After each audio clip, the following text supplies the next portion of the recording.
let's get started. Good afternoon, everyone. My name is Annabelle Huang. I will be the moderator for this panel, focusing more on the infrastructure side, especially on the institutional perspective for infra builders. We have three amazing panelists today. I'll let you guys introduce yourself a little bit. Hello, my name is Matt, and I work on the strategic partnerships team at 1inch. Hi, my name is Derka. I'm a co-founder at Zircuit. Zircuit is an Ethereum layer 2 with hardened security. It actively searches for hacks and prevents them from happening. And through this safe infrastructure, we provide the best and safest access to on-chain yield opportunities, guaranteeing that principal will never be lost to hackers.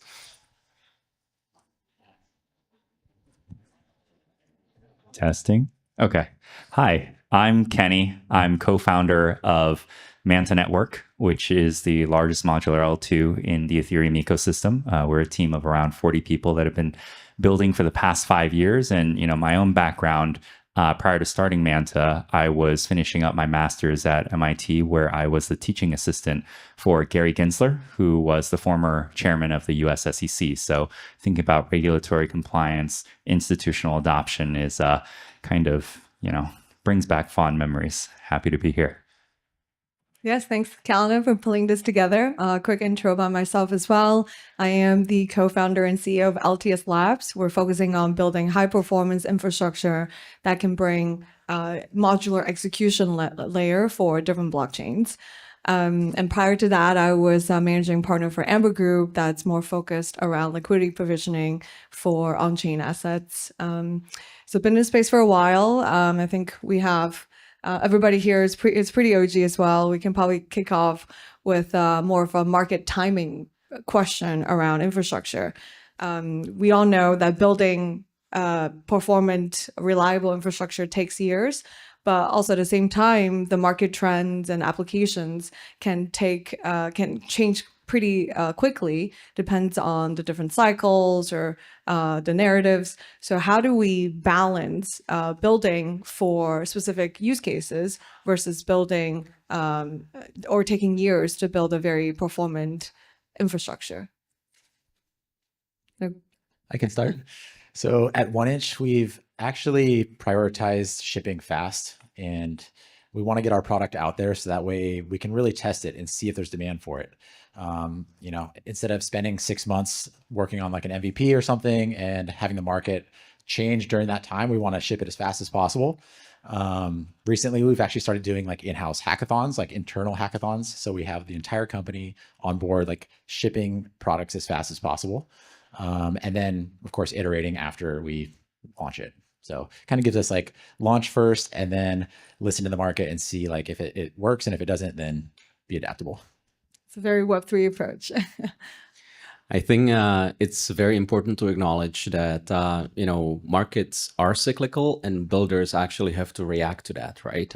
So, if you sort of find a narrative or find a hype that is right now active, it's way too late. You should have been building half a year ago for that. So, it's a constant game of predicting what's coming up, what is the next narrative, what should we be building? I would like to 100% agree. It's very, very important to be flexible. You have to be ready to pivot. You have to be ready to change your focus. You have to be, ready to react.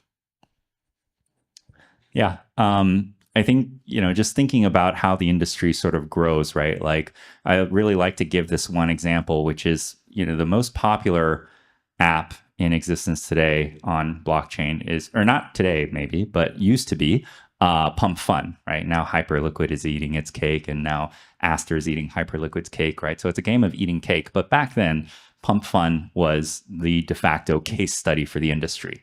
And so, we're all extremely proud of it, as we should be. Made a bunch of money. The team, right? Per person, each person driving in probably like 1 billion in revenue. It's crazy. But if you look at it from a metrics perspective, the maximum cap of daily active users there was around like 170,000 DAUs, right? So 170,000 people coming to Pump Fun every single day. How many of them are bots? I don't know, but let's just take that number, at a face value. Now, if you compare that with any sort of Web 2 metrics, you see something like Duolingo, right? Like you guys know Duolingo, that language app that teaches you French or Spanish or Chinese or whatever, right? That app has 20 million daily active users, right? And Duolingo is not like the top app on the App Store. It's just one of thousands of top apps on the App Store. And I think like that sort of delineation between, you know, the industry's best at 200,000 versus the other industry's average at 20 million shows us just how much of a long way we have to go. And so, you know, one of the key takeaways I have from that is there's not enough use cases in this space. You know, obviously infrastructure is extremely important. Behind Duolingo, behind Instagram, behind TikTok, what is that? That's AWS, that's Amazon, that's Microsoft Azure, that's Google Cloud, right? The infrastructure layer is extremely critical. But I think like what Web3 hasn't really found in this balance is how do you create these really amazing apps while simultaneously bringing that support to the infrastructure layer? You know, going back to the point about trends, I think you know, we have very short-term memory in this space, but just I'd say 2 years ago, maybe 3 years ago, it was all about apps. And then VCs were like, oh, you know, there's not enough infra. And the next thing you know, everyone pivoted to infra. And now there's way too many L2s and not enough apps. And so now everyone's pivoting back to apps. But I think like, you know, for our industry to really grow, we have to find that balance that we haven't quite struck yet. Thank you for that honest take. And I agree. I think it's very dynamic approach of building the apps and then realizing maybe we need to build better infra to support it, and then realizing we still need to find more use cases for the infra. And I think at Altius, what we're trying to build is also to shorten that time to take infrastructure to market. If it doesn't take 2 years to build the next performant or reliable infra, can we actually iterate that app cycle faster? But yeah, go ahead. Well, there's an elephant in the room also. And I hate to bring it up, but AI is playing like a huge role in this, because right now it's like you can build an app faster than ever. So like the speed to go to market is shortening drastically. Like in our own development teams, they're using a lot of AI toolage, and like it's really speeding things up. So like how do you adapt your entire company to that, like when everyone else is jumping on board? I actually love it. It's beautiful, right? You used to have a software developer, and that software developer was a single software developer. Now you have a software developer, and that software developer can have a team of AI tools, you know, under them. So suddenly you don't have 40 people. You have 40 people plus however much you are willing to spend in the cloud on compute. Yeah. I think it's a trap though, because, you know, when you like, you look across all these L2s and, you know, there's hundreds, if not thousands of smart contracts on them. Just like there's hundreds, if not thousands of apps that you can deploy with AI, but that doesn't mean they're going to be good apps, right? Like, right. That's the difference between a successful one and an unsuccessful one. The marketing, the revenue model, the team, right? The networking, the growth, all this other stuff. And I think like, you know, we in the Web3 space, I think a lot of certain ways of doing things currently are taken for granted because, you know, again, just 3 years ago, our memory of a goldfish, right? Like it was all about technology. Like if I could beat you on TPS, if I could use ZK to add into whatever it is, then all of a sudden it's supposed to be this wonderful new product, right? But at the end of the day, we saw it's not a wonderful new product. In fact, it may be even more complicated to use than usual. And it's the exact antithesis of what a good product should be, because every product manager knows you got to remove the clicks. You got to remove the latency. You got to make it as simple and dead to easy to use as possible for the user. And so I don't think using AI solves this. I think using AI just allows us to lower the barrier of entry for spamming the market with a bunch of prototypes. Pump fun for prototypes. Yeah, exactly. Yeah, that's ChatGPT and Claude. I guess we're trying and error. But I think it's a good segue into the next topic I wanted to bring up, which is what we talked about, right? The app side or ecosystem side versus the infrastructure side. How should we think about the dynamics there? And then there's also I think in terms of building infra, there are the camp of building the general purpose infra, and there's the camp that's building more app specific or purpose built. I'm sure you guys all have specific takes on that, so I wanted to hear what you think really the future of at least Web3 infra is headed. Yeah, from the 1inch standpoint, we generally focus on the more general infra because it gives us flexibility. So as the market moves, as different assets receive different amounts of demand, we're seeing like RWAs starting to come out and becoming more popular. Having this more general outlook and general direction allows us to adapt quickly. Also based off of like institutional needs as those change along with the market, maybe with a little bit of latency, but that said, like it still allows us to adapt. Whereas like if we were to build just a niche market or a niche product, like say like some of the regular DEXs are, it's a lot less adaptable. There might still be a use case, but then as the market changes, they also have to keep up and adapt, which we're seeing in some cases also. So we essentially live in the universe of trends. You know, today hyperliquid is trendy. At some point, I can, see a future where it might not be as trendy and it will be replaced by something else, right? If you lock yourself into a single topic, single application, and it is the only thing that your infrastructure can support, I actually, do not think that this is a good way that has a very long future. So I'm a huge proponent of standing a little bit more on the general side, but it's certainly a fine line. You could build a platform that is like super, super, super general, and then 99.999% of features will never, ever, ever be used, right? So you just essentially wasted 99.999% of effort. Because why did you do that, right? So I think that everybody needs to find that, but it cannot be just about a single thing. I think that the world of infrastructure is going to be completely different in 2 to 3 years. The world of infrastructure today is, let's say you have Ethereum, the L1, and then a bunch of different L2s, right? Whether it's Zircuit or Manta or Linea in the room, right?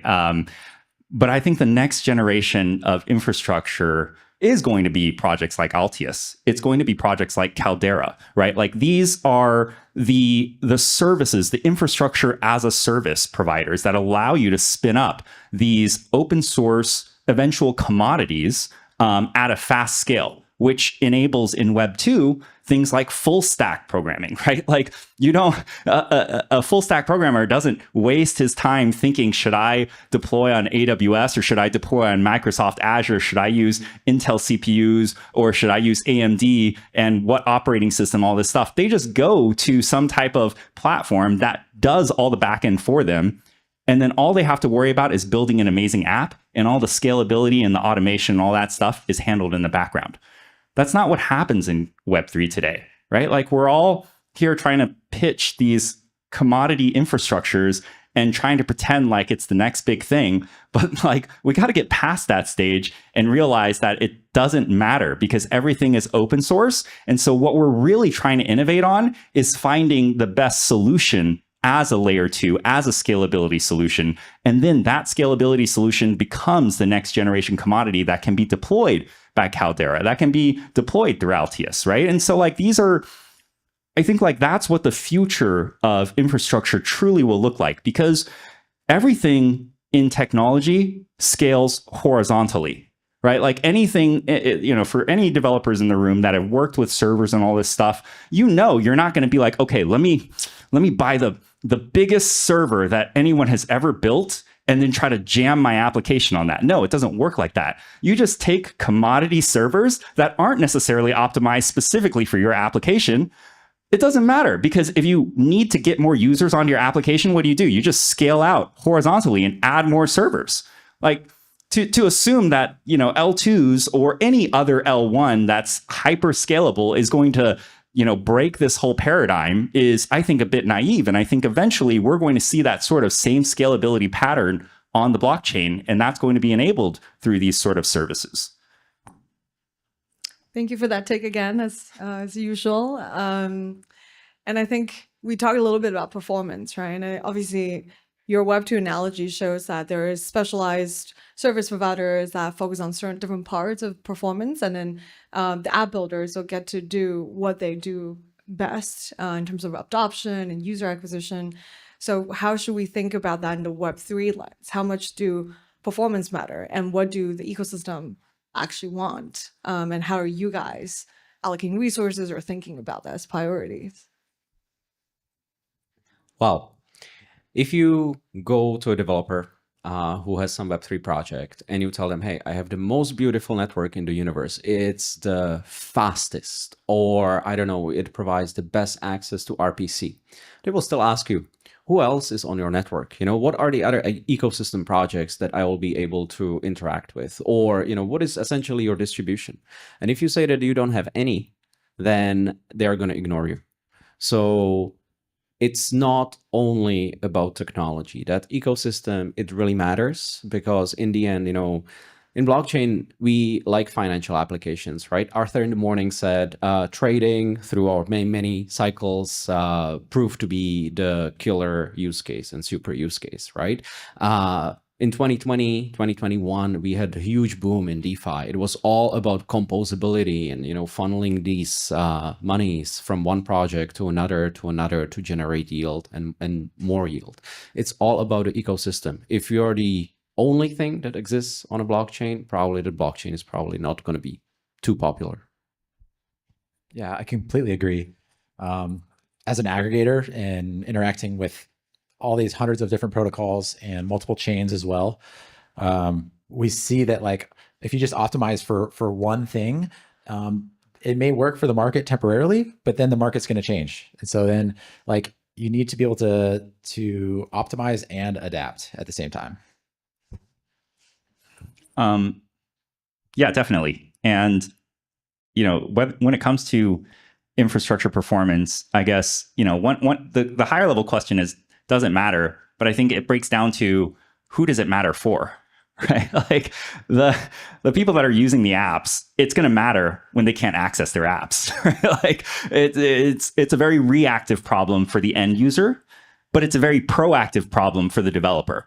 And so, you know, when I'm deploying an application, I think a lot about, okay, how do I make sure that my app is up 100% of the time, right? Because if it's only up 50% of the time, it doesn't matter how much money you can make.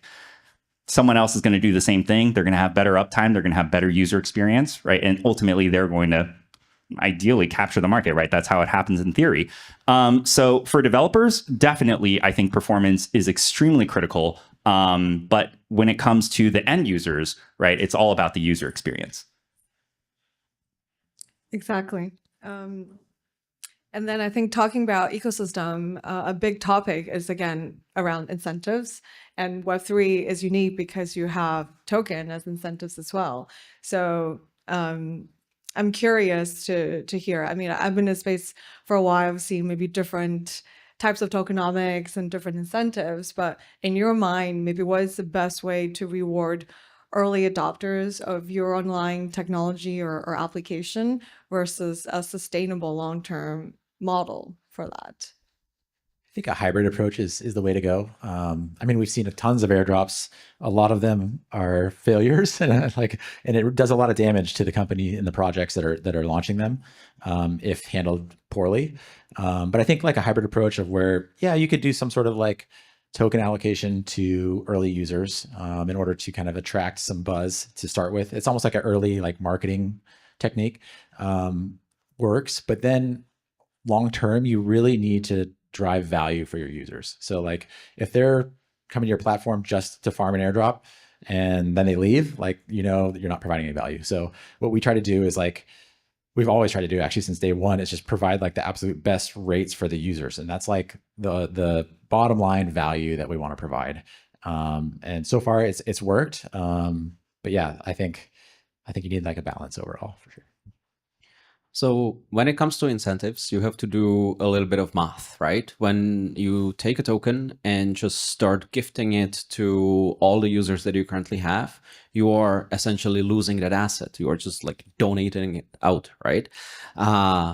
Annabelle said that tokens are kind of unique to Web3. That's correct. But I would sort of like to challenge that the incentive model to early users or early participants is unique. If you look at Airbnb, if you look at Uber, they sort of replicated or created something like that in the traditional startup space, right? Look at how they expand to other markets. They are not shy to use the assets that they have as a company to essentially drive the competition out and incentivize the early adopters. But this is not sustainable. They would eventually run out of these assets, right? And so would the Web3 protocols. So eventually you actually have to switch from this model of where you're handing out your own assets, your company's assets to the early users, to something that is sustainable. Otherwise, you will implode.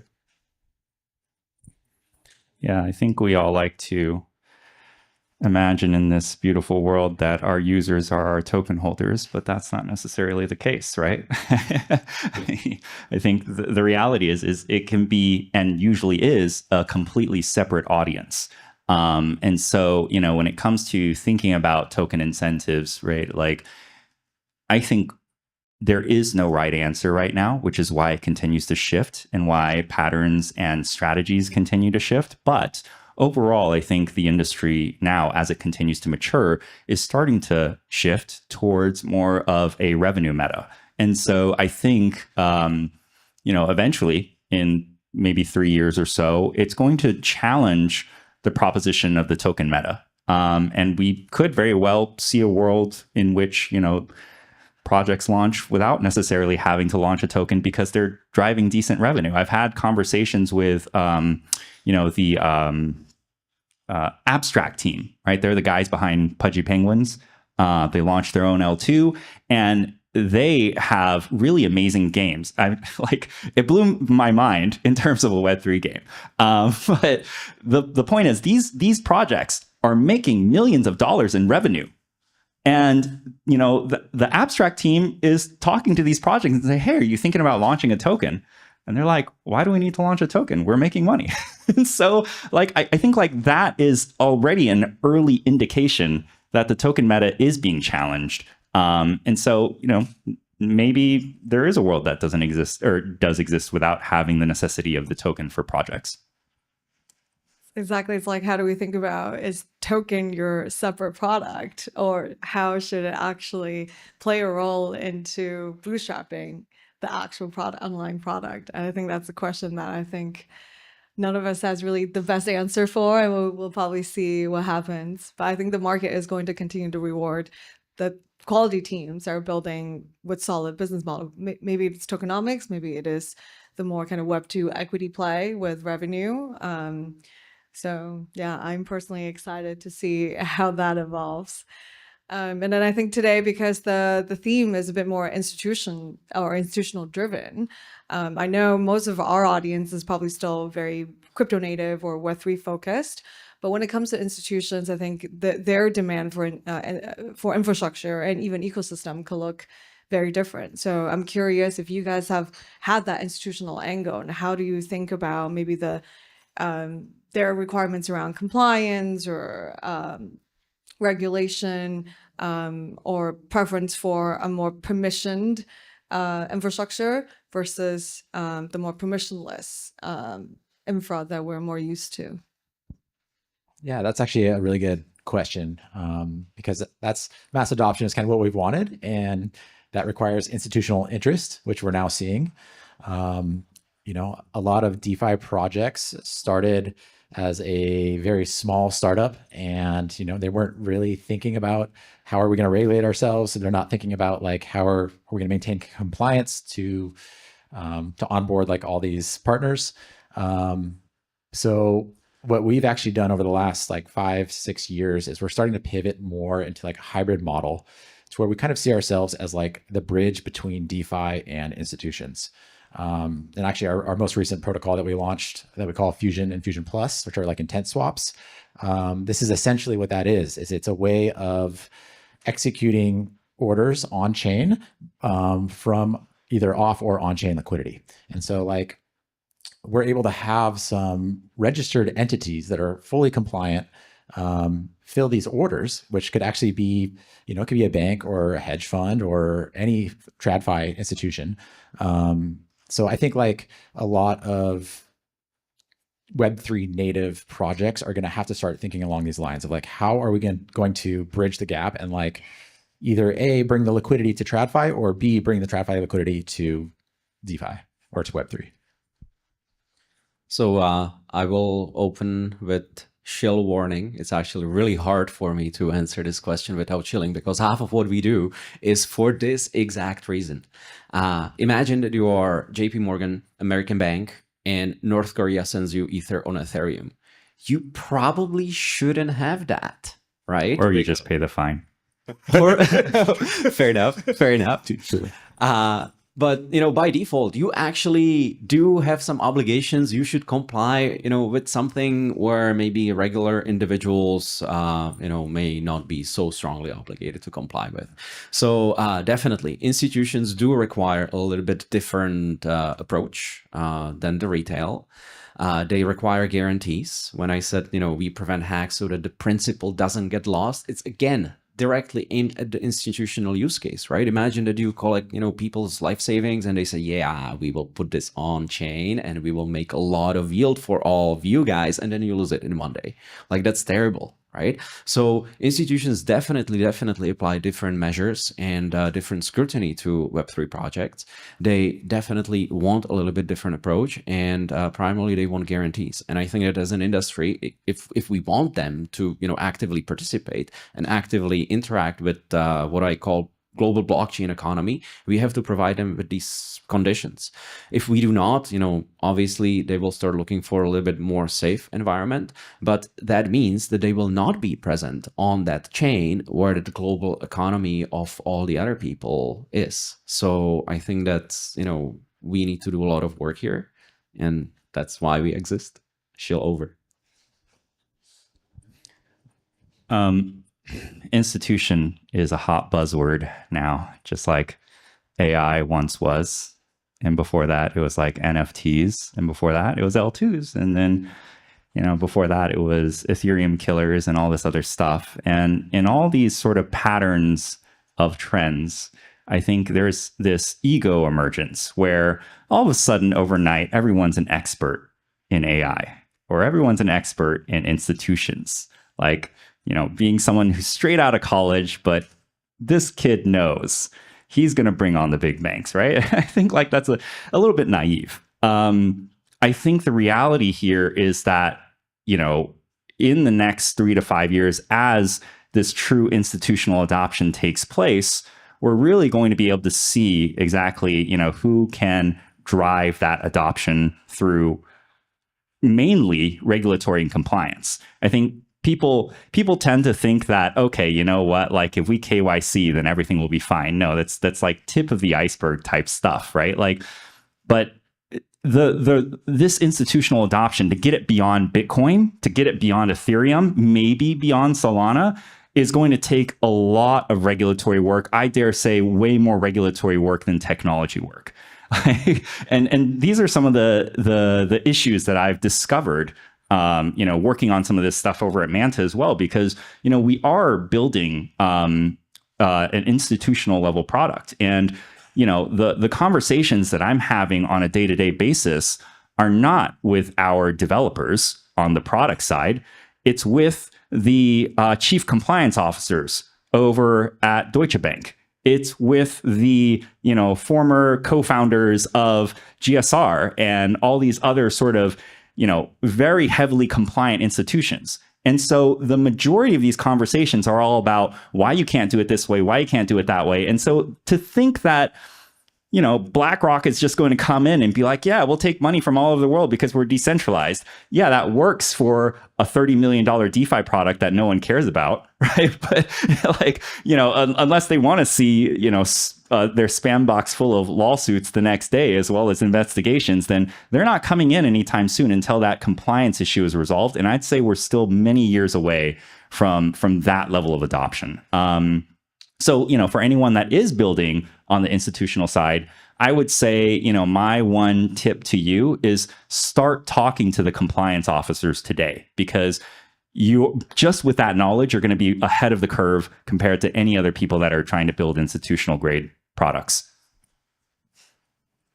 That's very true. The amount of time we spend on licenses and compliance versus, I think their angle is so different, right? What they care about is maybe not how many TPS or gas per second, but can I do what I need to do in a compliant way? But to your point, maybe we'll see more of that soon. And I think in my experience, things tend to happen quickly, but slowly, but then quickly all at once. I think we're coming up to time. I wanted to maybe just do give you guys 30 seconds each to talk about the milestones you guys are looking forward to the most before the end of the year, and then we'll wrap up the panel today. Yeah, so we're looking forward to solving the problem of fractured liquidity within the Web3 space, so aka cross-chain. So we want to integrate as many chains as possible and unite DeFi and Web3 all together. So that way, when TradFi is ready to interact with us, we'll be able to provide that liquidity. We have just released a round of grants. It's nearly $500,000 for the builders on Zircuit. We are specifically looking for applications that complete various flywheels in our ecosystem. So, a lot of DeFi and DeFi and DeFi, but something else as well, if you have a good idea. So we are looking for a lot of builders to come on.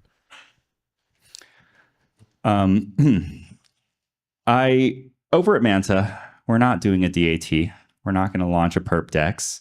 I think those are the hot topics right now. But I do think that, especially in this sort of wave of institutional adoption, one of the very underrated aspects of DeFi is still yet to be exploited. And in that interim, sure, you're probably not going to get BlackRock's money on chain, but there's a lot of opportunity to exploit traditional financial tools, bring them over to DeFi, make them much more efficient, and make the revenue distribution a lot fairer. And so, that's probably as much as I can say right now about some of the things that we're building. But I think that even in the interim before, that massive institutional adoption, there's so much opportunity to make the existing financial system much more efficient and actually a lot more revenue as well, I think, that people should be thinking about the next innovative products being that next generation of boring financial instruments like index funds, like ETFs, but reverse, right? Like, you don't have to list your own ETF on NASDAQ, right? There's a lot of opportunities and a lot of innovation around that right now, even in happening on chain. And so, for everyone in this audience, right? Like if you're a user, I'm really excited to showcase some of the stuff that's coming out from Manta on this sort of financial innovation side in the next probably 3 to 5 months. And if you're a builder, I think there's tons and tons of opportunity for you to think about these sort of next generation financial tools just by looking at the existing financial system and seeing where these bottlenecks are. Yeah. All right. Thank you. Wrap up here. Thank you. Thank you, guys.